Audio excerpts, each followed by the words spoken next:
Hi, this is Tutor Nick P, and this is lesson 484. The title of today's lesson is The Difference Between Treacherous, Hazardous, and Traitorous. Okay, it's kind of funny because treacherous in one way, when you're talking about things, could be very similar to hazardous, and you might have to try to distinguish when you should use one or the other. If you're talking about people, treacherous has another meaning, and then it's more closer to traitorous. Okay, so we'll try to distinguish between all of these. So treacherous is the one that's really being compared to both of these terms,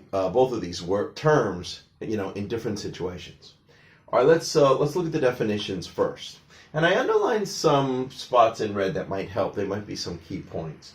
If something is treacherous, it is dangerous because the danger is often not obvious. That's a good point with treacherous. It could be like a hidden sort of a danger, and is very unpredictable. Okay, so that's why it could be more treacherous, because the danger could come out of nowhere and it could be very unexpected. All right, if someone says that something is hazardous, it means it is dangerous to your health. All right, with health, we tend to use hazardous a lot. Or safety. Well, safety could be for both of them. But it doesn't necessarily have to be not so obvious. A lot of things that are hazardous are very obvious, like, maybe hazardous waste. We know that's dangerous, but we often use hazardous with something like that, especially something that can affect your health or safety. All right, let's go on. If a person is treacherous, one believes that he or she is likely to betray someone. All right, here I underline likely because I think we're a little more likely to use treacherous with somebody that actually hasn't done the bad action yet or hasn't betrayed yet, but you think that they are that type of person, or you think there's something hidden about them, that they are likely to do this. You're suspicious of them. So I think you tend to use treacherous a little bit more before the fact, and should not be trusted. Okay. If a person is traitorous, he or she has done some action. So we're a little more likely to use traitorous after the fact. They've already did it. So you can say, hey, you're a traitor. You did that. You betrayed us. Some action that he betrays, especially a country, definitely with a country, because we actually call that person a traitor, and they are traitorous, definitely. A group, possibly family, friends, or your employer, especially if the loyalty was really expected and the betrayal is quite serious. All right, let's continue. All right, now we got 10 examples here of the way we may hear it used. Here's the first one. The weather anchorman reported the roads were treacherous due to a lot of hidden ice patches. Yeah, I hear this one a lot in the U.S., during the winter time. Again, it might be because, maybe there might be some ice on the ground, maybe a little snow even covered it, and then you're driving over it, you don't notice it's an ice patch, and then suddenly your car could go into a skid or go off the road.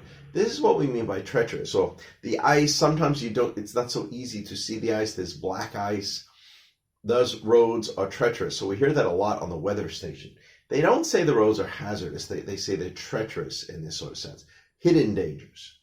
All right, number 2, they warned us that it could be treacherous to hike after heavy rains because the ground could be slippery and some ground could collapse. Again, it could be an unexpected or kind of a hidden danger. You could be walking, everything could seem normal, and then suddenly the ground below you, especially if you're near an edge, it could collapse. All right, let's continue. It could be treacherous to ice skate on the river when the weather starts to warm up. Yeah, in former times, that's what they always used to ice skate on. There was no ice rinks. Today, not many people do it. But, if it's really, really super cold and you see that the ice is really pretty solid, maybe you can. That's what people did in former times. But as it starts to warm up, the ice may thin and it could crack. Somebody could fall in. There could be one spot that's weaker than others. Your body weight could go down. So in this case, it's treacherous. You might not know where on the ice, where that weak spot is, that it could collapse. All right, let's continue. Smoking cigarettes can be hazardous to your health. Again, with health, hazardous is a little more likely. And again, this isn't very hidden. Most people know smoking is cancerous, carcinogenic. There's nothing hidden about that. Okay, let's go on. Number 5, having to deal with constant stress can be hazardous to your health. Again, health, hazardous, a little more likely. Again, most people realize that stress is not really good. This isn't something that's secret. It's not something unexpected if you did it too often. All right, number 6 here. That insurance company considers a fireman to be a hazardous occupation. All right, so again, this might be one that's more like to do with safety. Their job may not be so safe in general. But again, firemen know this. There's no secret about that. They sometimes have to run into the building when it's on fire. It's definitely going to be dangerous, but it's definitely hazardous to your health and to your safety. All right, number 7. You cannot count on the loyalty of the party. There may be some treacherous backstabbers. All right. Again, in this case, you may not know for sure. Maybe they haven't done it yet, but you're very suspicious of them. So here you might use treacherous more in the sense that you believe they may betray you, even though it hasn't been done yet. So you're not 100% sure. Okay, good.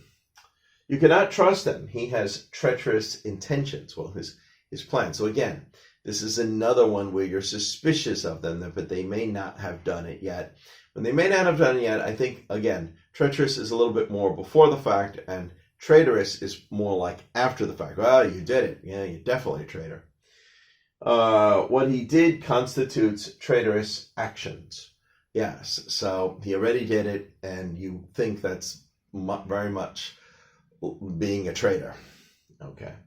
And number 10, he never thought his own flesh and blood would be traitorous. So in this case, I guess it's also after the fact. It already happened.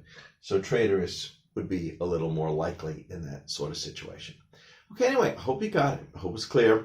I hope some of these hints were informative enough that you might see when you might be more likely to use one than the other. Okay, thank you for your time. Bye-bye.